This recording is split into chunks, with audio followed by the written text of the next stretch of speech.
Hello guys, गुमनाम IAS में आपका स्वागत है। आज मैं आपके लिए एक नया वर्ड लाई हूँ जिसका मैं आप लोग को अर्थ बताऊंगी। वो नया वर्ड है इक्ता व्यवस्था।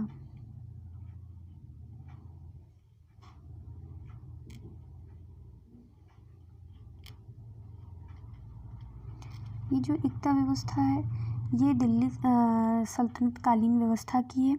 और एक जो जागीरदार व्यवस्था है, दोनों सेम ही मतलब होता है दोनों का, वो मुग़ल काल में लाई गई थी। बट ये क्या है, ये दिल्ली सल्तनत के समय का है। कभी कभी अंतर पूछ देता है एग्ज़ाम में। सल्तनत ये दिल्ली सल्तनत के टाइम लाया गया था। इसे कौन लाया था? इसे इल्तुतमिश द्वारा लाया गया था।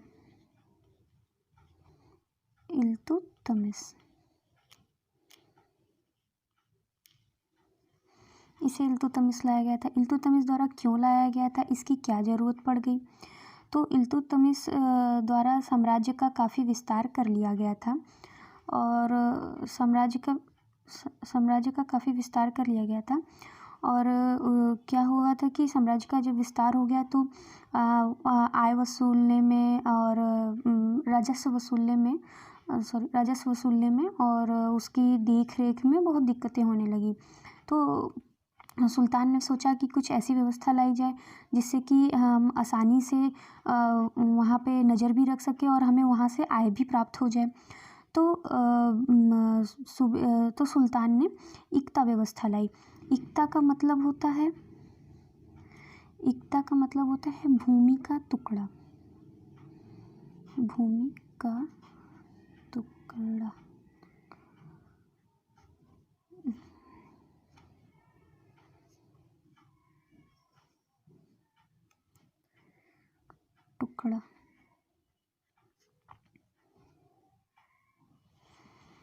और जो इस इक्ता के पद पे होता था उसे इक्तादार कहते थे। उसे इक्तादार कहा जाता था। ये क्या होता था, सुल्तान इक्ता किसे देते थे? सुल्तान इक्ता अपने अधिकारियों और सैनिकों को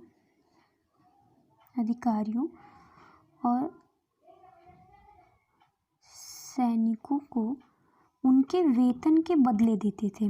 मतलब कि आप जैसे कि आप किसी के लिए काम किए, आप सरकार के लिए काम किए, सरकार आपको वेतन की जगह एक जगह का भूमि दे दी थी कि भाई तुम यहीं का राजस्व वसूलो, यहाँ से जो भी अपना खर्चा निकाल के हमको पैसा जो शेष बचता है हमको वापस लौटा दो। तो इनको वेतन के बदले दिया जाता था।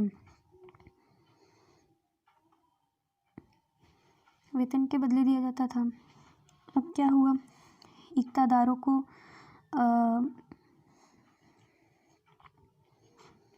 इक्तादारों को भूमि का टुकड़ा भाई मिल गया।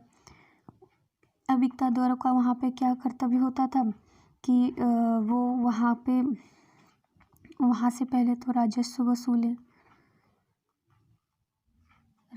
वसूले, वहाँ पे प्रशासनिक कार्य देखें,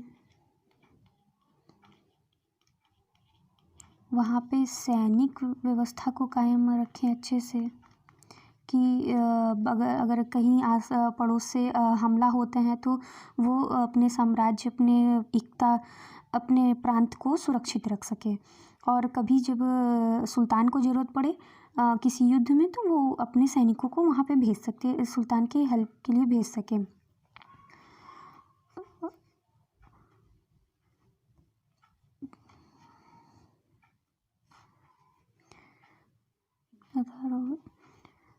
अब इसमें क्या था कि सुल्तान का कहना था कि आप यहाँ पे आप अपने जो इक्ता से, मतलब अपनी जो भूमि के टुकड़े से, ये समझ लीजिए एक भूमि का टुकड़ा है, आप यहाँ से जो राजस्व वसूलते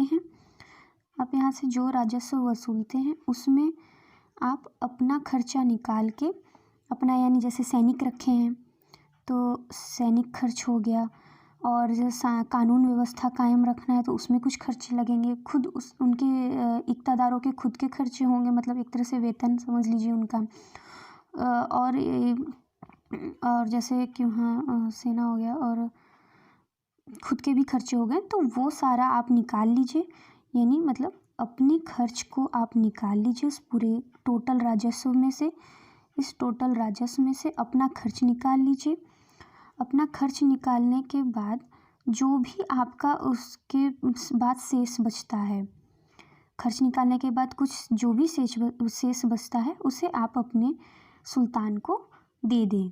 तो उससे क्या होगा, सुल्तान के पास आय जाएगी, तो सुल्तान को भी आय की ज़रूरत है। वो अपना भी उस सुल्तान की भी अपनी एक सैनिक होती थी। जैसे आज केंद्र की अलग है और राज्य की अलग अलग है, तो वैसे ही सुल्तान का भी अपना होता था खर्चा पानी, तो वो उससे अपना खर्चा पानी निकलेगा। जो ये खर्च के बाद जो शेष बचता था उसे उस टाइम में फवाजिल कहा जाता था। फवाजिल एग्ज़ाम में अक्सर पूछ देता है कि फवाजिल किसे कहा जाता था। तो फवाजिल जो शेष पैसा बचता था उसे कहा जाता था और ये सुल्तान को दिया जाता था। इसमें मगर समय के चलते चलते इसमें कुछ दोष आ गए, जैसा कि हर व्यवस्था में होता है, कुछ न कुछ दोष आ ही जाते हैं। इसमें क्या हुआ कि लोग अपनी जो खर्च थे, अपने खर्च को बढ़ा चढ़ा के बताने लगे, इसमें हेरा फेरी करने लगे। इससे भ्रष्टाचार फैला, इससे सुल्तान को भी आय की प्राप्ति कम हुई, उसे दिक्कतें होने लगी। तो क्या हुआ, हर समय जो सुल्तान आए, इल्तुतमिश के बाद भी बहुत सारे सुल्तान आए, बलबन आया, खिलजी आया, तो इन लोगों ने उसमें कुछ सुधार किया। तो इक़्तिदार में उसमें खर्च होने लगा, हेरा फेरी होने लगी। तो इल्तुतमिश ने क्या किया कि इस पद को गैर अनुवांशिक रखा। गैर अनुवांशिक,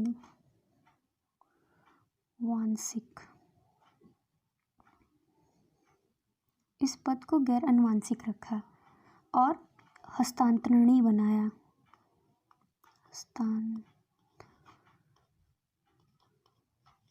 हस्तांतरणी बनाया जिससे कि भ्रष्टाचार न हो। गैर अनुवांशिक का मतलब होता है कि ये वंशानुगत नहीं होगा। जैसे कि मान लीजिए कि ये राम है, राम के मरने के बाद उनका बेटा इस पद को संभाले, फिर उसके मरने के बाद उसका बेटा इस पद को संभाले।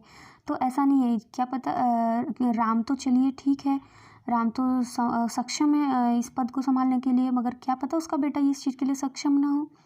तो इससे क्या होगा, इससे साम्राज्य को नुकसान होगा, इससे और भी बहुत सारी प्रॉब्लम आएंगी, अराजकता आ सकती है। तो इस वजह से इस पद को अनुवांशिक नहीं बनाया गया, इसे गैर अनुवांशिक बनाया। मतलब कि जैसे राम है, राम के बाद इसके बाद जो लगेगा कि इस काम को कर सकता है, जो इसके लिए सक्षम है, उसे रखा जाएगा।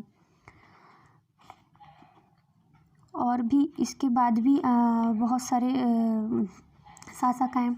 इसके बाद अलाउद्दीन खिलजी आता है। तो उसने क्या किया कि अलाउद्दीन खिलजी ने इक्ता व्यवस्था तो ठीक है चलती रही, बट कुछ जगह पे उसने खालसा भूमि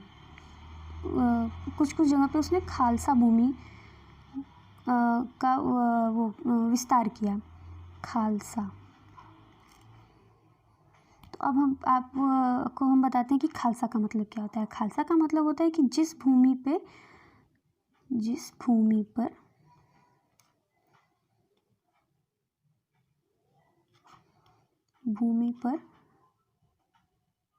केवल सुल्तान का शासन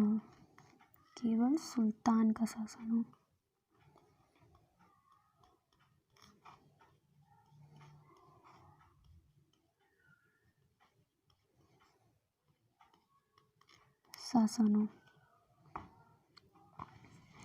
मतलब कि जैसे इक्ता में क्या था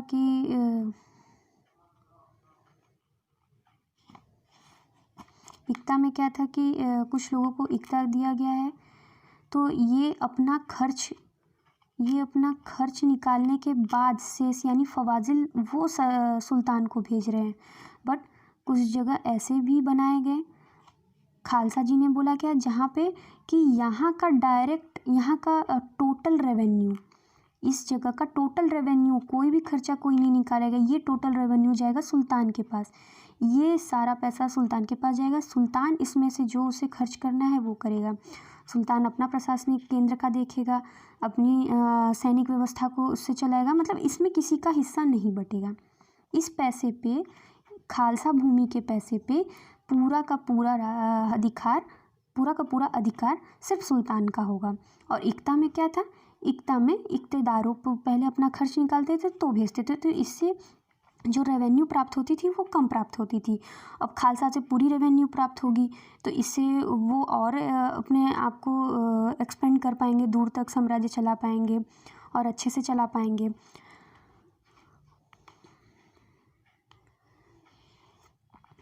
ये अलाउद्दीन खिलजी खालसा भूमि का करता है कि हमको राजस्व ज़्यादा प्राप्त हो, और एक रजिस्टर तैयार करवाता है, और उस पे उसने रजिस्टर तैयार करवाता है जिसे बोला जाता है फवाजिल।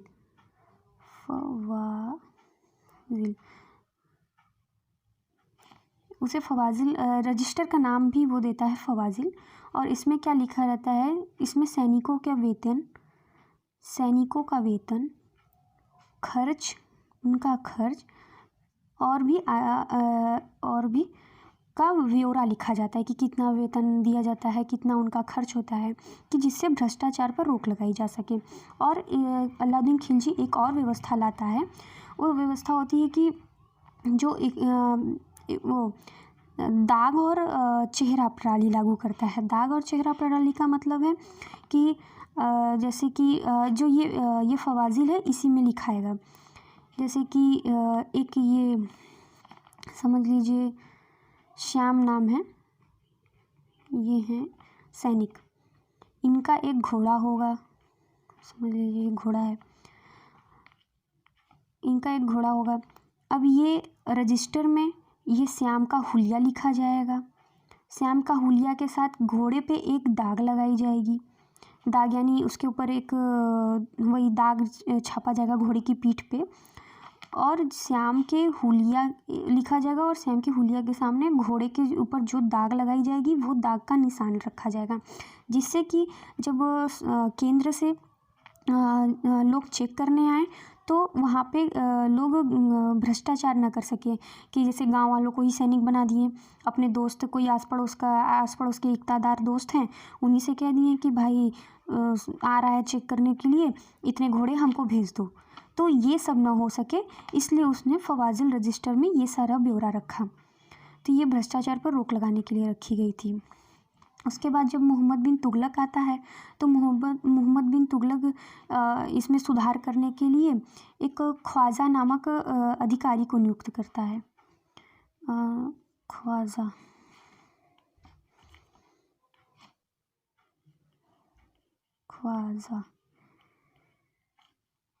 अधिकारी,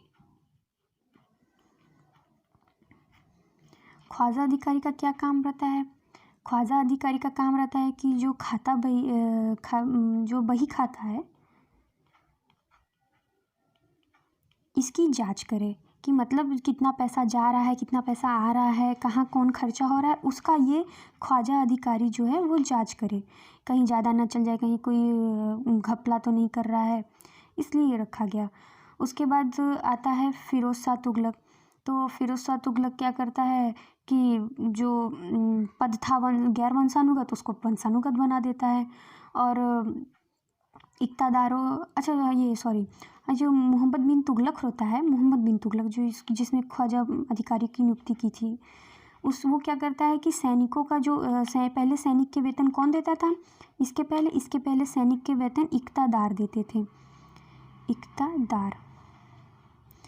इक्तादार ही अपने उसमें से आय राजस्व में से सैनिक का खर्चा निकाल लेते थे कि सैनिक को सैलरी देनी है। मगर जब मोहम्मद बिन तुगलक आया तो उसने इक्तादारों से ये अधिकार छीन लिए, ये अधिकार अपने पास रख लिया, केंद्र के पास।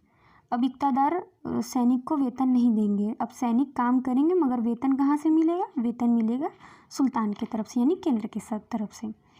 इसने ये भ्रष्टाचार पे रोक लगाने के लिए ये सारी कामें किए। तो आज के लिए इतना ही था। अगर समझ में आए तो कमेंट ज़रूर करिएगा।